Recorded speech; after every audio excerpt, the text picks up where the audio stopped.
अगर आपकी book shelf एक एडवेंचर जैसी लगती है तो आप सच्चे एक्सप्लोरर हैं। विस्पर टेल्स में आपका स्वागत है। ऐसी जगह जहां कहानियां जिंदा हो जाती हैं, जहां रहस्य, रोमांच और कहानियों का जादू मिलते हैं। यहां हम एनिमे, ट्रू क्राइम और भी बहुत कुछ की दुनिया में सफर करेंगे। हर कहानी सिर्फ आपके लिए धीरे से सुनाई जाएगी। तो आराम से बैठ जाइए, अपनी कल्पना को उड़ान दीजिए और तैयार हो जाइए कहानियों में खो जाने के लिए। सच्चे अपराध की ठंडी गहराइयों से लेकर एनिमे और उससे आगे की आकर्षक दुनियाओं तक, हर कहानी सिर्फ आपके लिए धीरे से सुनाई जाती है। तो आराम से बैठ जाइए, अपनी कल्पना को उड़ान दीजिए और तैयार हो जाइए कहानियों में खो जाने के लिए। अगर आपको एक अच्छी कहानी पसंद है तो लाइक, कमेंट और सब्सक्राइब करना न भूलें। आपकी प्रतिक्रिया हमें और भी अद्भुत कहानियां लाने में मदद करती है। बेल आइकन को दबाएं ताकि आप कभी भी एक फुसफुसाहट न चूकें। विस्पर टेल्स, चलिए आज की कहानी की ओर चलते हैं। उरल माउंटेन्स खड़े हैं, बड़े और खतरनाक। फरवरी 1959 में ये एक ऐसे रहस्य का बैकड्रॉप बन गए जो आज भी हमें डराता है। 9 एक्सपीरियंस्ड हाइकर्स इन बर्फीले पहाड़ों में गए।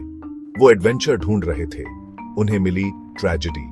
ये है डियाटलॉफ पास इंसिडेंट की कहानी, करेज, मिस्ट्री और नेवर एंडिंग फैसिनेशन की कहानी।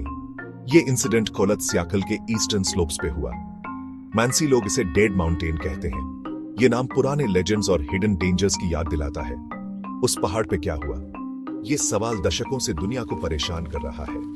डियाटलॉफ पास इंसिडेंट सिर्फ एक मिस्ट्री नहीं है, ये एक पजल है जिसके कुछ पीसेस मिसिंग हैं। ये इम्पॉसिबल ऑड्स के खिलाफ सर्वाइवल की कहानी है। ये एक रिमाइंडर है कि मॉडर्न वर्ल्ड में भी कुछ सीक्रेट्स दबे नहीं रहते। हमारी कहानी शुरू होती है जनवरी 1959 में। यह वह समय था जब सर्दियों की ठंडक अपने चरम पर थी और बर्फ की चादर ने पूरे इलाके को ढक रखा था। यूरल पॉलिटेक्निक इंस्टीट्यूट के 10 स्टूडेंट्स एक एडवेंचर के लिए तैयार हुए। ये युवा और उत्साही छात्र एक साहसिक यात्रा पर निकलने वाले थे। एक्सपीरियंस्ड ईगोर डियाटलॉफ के लीडरशिप में वो विल्डरनेस में अपने स्किल्स टेस्ट करने के लिए एक्साइटेड थे। ईगोर का अनुभव और नेतृत्व उनके लिए एक प्रेरणा था। उनका गोल था माउंट ओटोर्टन पहुंचना, जो यूरल माउंटेन्स के बीच में एक पीक है। यह छोटी अपनी कठिनाइयों के लिए जानी जाती थी। ग्रुप में 8 लड़के और 2 लड़कियां थीं, सब सीजन्ड हाइकर्स। हर एक का अनुभव और साहसिकता इस यात्रा को और भी रोमांचक बना रहा था। वो दोस्त थे, क्लासमेट्स थे और एडवेंचरर्स थे। सबका प्यार आउटडोर्स के लिए था। उनके बीच की दोस्ती और एकता इस यात्रा का आधार थी। हर मेंबर के अपने ड्रीम्स थे, अपनी एस्पिरेशंस थी। हर कोई इस यात्रा से कुछ नया सीखने और अनुभव करने की उम्मीद कर रहा था। उन्हें क्या पता था कि किस्मत उनके लिए कुछ और ही प्लान कर रही है। इस यात्रा में उनके सामने आने वाली चुनौतियों का उन्हें अंदाजा नहीं था।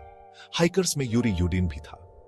यूरी एक महत्वपूर्ण सदस्य था जो अपने साथियों के साथ इस यात्रा पर निकला था। वो इस ट्रेजेडी से हमेशा के लिए जुड़ गया, पर उसे अपने साथियों जैसा फेट नहीं मिला। यूरी के लिए यह एक भावनात्मक और कठिन समय था। बीमारी की वजह से यूरी को एक्सपीडिशन जल्दी छोड़नी पड़ी। यह निर्णय उसके लिए बहुत मुश्किल था, लेकिन उसकी सेहत के लिए जरूरी था। किस्मत के इस ट्विस्ट ने उसकी जान बचा ली, पर उसे हमेशा के लिए हॉन्ट किया। यूरी के लिए यह एक ऐसा अनुभव था जिसे वह कभी नहीं भूल पाएगा। हाइकर्स ने अपना सफर 27 जनवरी को शुरू किया। यह एक साहसिक यात्रा थी जो उन्हें बर्फीले पहाड़ों और घने जंगलों के बीच से ले जाने वाली थी। वो ट्रेन से, ट्रक से और फिर पैदल चलकर अपने गंतव्य की ओर बढ़ते गए और आखिर में पैदल वाइल्डरनेस में आगे बढ़ते गए। हर कदम पर उन्हें प्रकृति की कठिनाइयों का सामना करना पड़ा। उन्हें हार्श कंडीशंस का सामना करना पड़ा, पर उनका हौसला बना रहा। बर्फीली हवाओं और ठंड के बावजूद उन्होंने हार नहीं मानी। उन्होंने अपने सफर को डायरीज और फोटोग्राफ्स में डॉक्यूमेंट किया ताकि उनकी यात्रा की हर याद हमेशा के लिए संजोई जा सके। लैंडस्केप की ब्यूटी और ब्रूटैलिटी दोनों को कैप्चर करते हुए हर तस्वीर में बर्फीले पहाड़ों की सुंदरता और उनकी कठोरता झलकती थी। वो 31 जनवरी को कोलात्स्याकल की फुट हिल्स पर पहुंच गए। ये वो जगह थी जहां से उनकी असली परीक्षा शुरू होने वाली थी। पहाड़ उनके ऊपर मंडरा रहा था। एक साइलेंट जायंट जो स्नो और सीक्रेट्स में ढका था। यह पहाड़ अपने अंदर कई रहस्य समेटे हुए था। हाइकर्स ने एक स्लोप पे अपना कैंप लगाया, जहां से उन्हें चारों ओर का नजारा साफ दिखाई देता था। उन्हें नहीं पता था कि कौन सी हॉरर्स उनका इंतजार कर रही थी। रात के अंधेरे में पहाड़ और भी भयानक लगने लगे। पहाड़ों में हवा चल रही थी, अनफॉरगिविंग एनवायरनमेंट की याद दिलाते हुए। हर झोंका उन्हें उनकी नाजुक स्थिति का एहसास दिलाना था।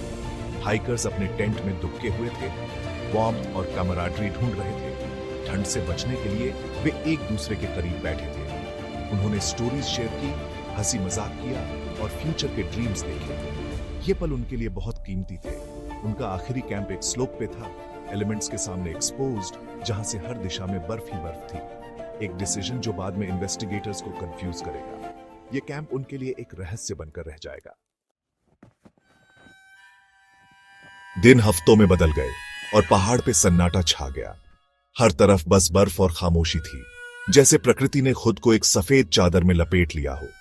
हाइकर्स के फैमिलीज वरीड होने लगे। हर गुजरते दिन के साथ उनकी चिंता बढ़ती जा रही थी। उनके चेहरों पर चिंता की लकीरें साफ दिख रही थीं।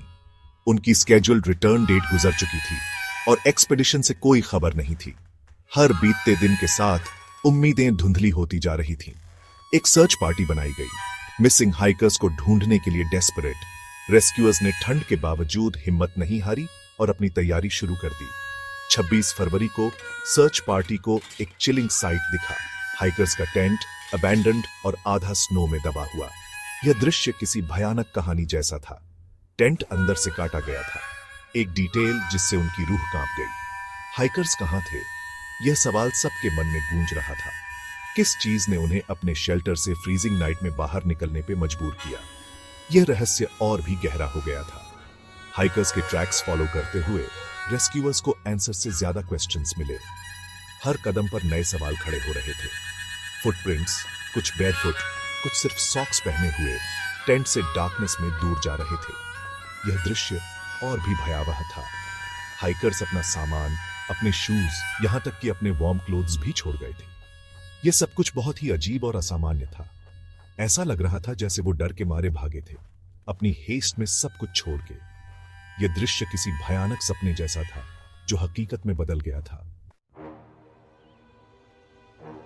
सेक्शन 5, दहशत की फुसफुसाहट, सच का खुलासा। पहली बॉडीज की डिस्कवरी ने सर्च पार्टी को शॉक दिया। उन्होंने उन्हें एक सीडर ट्री के नीचे टेंट से कुछ दूर पे पाया।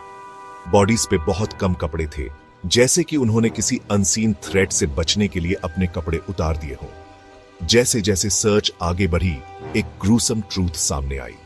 हाइकर्स की बॉडीज माउंटेन साइड पे स्कैटर्ड मिली। कुछ हाइपोथर्मिया से मर गए थे, पर दूसरों के शरीर पे स्ट्रेंज और हॉरिफिक इंजरीज थीं। टूटी हुई स्कल्स, ब्रोकन रिब्स और इंटरनल इंजरीज किसी ज्यादा वायलेंट फोर्स की तरफ इशारा कर रही थीं। एक विक्टिम की टंग मिसिंग थी, दूसरे की आंखें निकाल ली गई थीं। इंजरीज इतनी सीवियर थीं, इतनी इनएक्सप्लिकेबल कि फाउल प्ले की विस्पर्स होने लगी। एक्सपीरियंस्ड हाइकर्स को ऐसी हॉरिफिक वाउंड्स कौन दे सकता था? सेक्शन 6, सोवियत संघ की चुप्पी।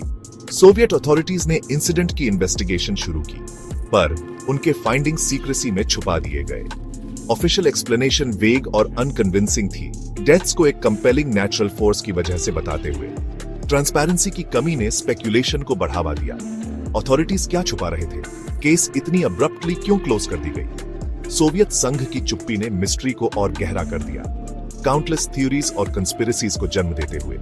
कई लोगों ने ऑफिशियल एक्सप्लेनेशन पे सवाल उठाए। हाइकर्स की इंजरीज एवलांच या फॉल से कंसिस्टेंट नहीं थी। हाइकर्स का स्ट्रेंज बिहेवियर, फ्रीजिंग नाइट में अपने टेंट से भागना, कुछ ज्यादा सिनिस्टर होने का इशारा कर रहा था। सेक्शन 7, रहस्य बना रहता है, थ्योरीज बनने लगती है। दशकों से डैटलॉव पास इंसिडेंट थ्योरीज का ब्रीडिंग ग्राउंड बन गया है। हर थ्योरी पिछले से ज्यादा बिजार और अनसेटलिंग। कुछ लोग secret military tests gone wrong के बारे में स्पेक्यूलेट करते हैं, इंसिडेंट के टाइम आसमान में दिखने वाली स्ट्रेंज लाइट्स की तरफ इशारा करते हुए। कुछ लोग येटी के साथ इनकाउंटर की बातें करते हैं, एक मिथिकल क्रीचर जो हिमालयाज और दूसरे रिमोट माउंटेन रेंजेस में घूमता है। क्या हाइकर्स किसी ऐसी चीज से टकरा गए जो उन्हें नहीं देखनी चाहिए थी? पैरानॉर्मल इंथ्यूजियास्ट्स इस इंसिडेंट को एक्स्ट्रा टेरेस्ट्रियल एक्टिविटी का एविडेंस मानते हैं। Strange lights, mutilated bodies, missing tongue, सब कुछ ह्यूमन कॉम्प्रिहेंशन से परे किसी चीज की तरफ इशारा करता है। सेक्शन 8 21वीं सदी में जवाब ढूंढते हुए। डायटलॉव पास इंसिडेंट आज भी हमें फैसिनेट और परप्लेक्स करता है। रिसेंट ईयर्स में केस में रिन्यूड इंटरेस्ट आया है। रिसर्चर्स और इन्वेस्टिगेटर्स मॉडर्न टेक्नोलॉजी और साइंटिफिक मेथड्स का यूज करके आंसर्स ढूंढ रहे हैं। कुछ एक्सपर्ट्स का मानना है कि इंफ्रासाउंड जो पहाड़ों में विंड पैटर्न से जेनरेट होता है, हाइकर्स में पैनिक और डिसोरिएंटेशन पैदा कर सकता है, जिससे उनका एरेटिक बिहेवियर और आखिर में उनकी डेथ हुई। कुछ लोग सजेस्ट करते हैं कि एक रेयर टाइप की एवलांच, जिसे स्लैब एवलांच कहते हैं, हाइकर्स की इंजरीज एक्सप्लेन कर सकती है। ये एवलांचेस एक स्मॉल वेट से भी ट्रिगर हो सकती है, यहां तक कि हाइकर्स के ग्रुप से भी, और सिग्निफिकेंट ट्रॉमा कॉज कर सकती है। सेक्शन 9 डैटलॉव पास युगों युगों का रहस्य। टाइम के गुजरने और काउंटलेस इन्वेस्टिगेटर्स की कोशिशों के बावजूद डैटलॉव पास इंसिडेंट एक अनसॉल्व्ड मिस्ट्री बना हुआ है। ऑफिशियल एक्सप्लेनेशंस अनकन्विंसिंग है और न्यूमरस थ्योरीज एनिग्मा को और गहरा करती है। हाइकर्स के फाइनल मोमेंट स्पेकुलेशन में डूबे हैं। उनकी कहानी अननोन की पावर का एक चिलिंग रिमाइंडर है। डैटलॉव पास इंसिडेंट मिस्ट्री की एंड्यूरिंग पावर का प्रमाण है। ये एक ऐसी कहानी है जो हमारी इमेजिनेशंस को कैप्टिवेट करती रहती है, हमें याद दिलाती है कि कुछ सीक्रेट सॉल्व होने के लिए नहीं होते। पहाड़ अपने सीक्रेट्स को छुपाए रखता है, एक साइलेंट सेंटिनल जो उस फेटफुल नाइट पे क्या हुआ उसकी ट्रूथ की गार्डिंग करता है।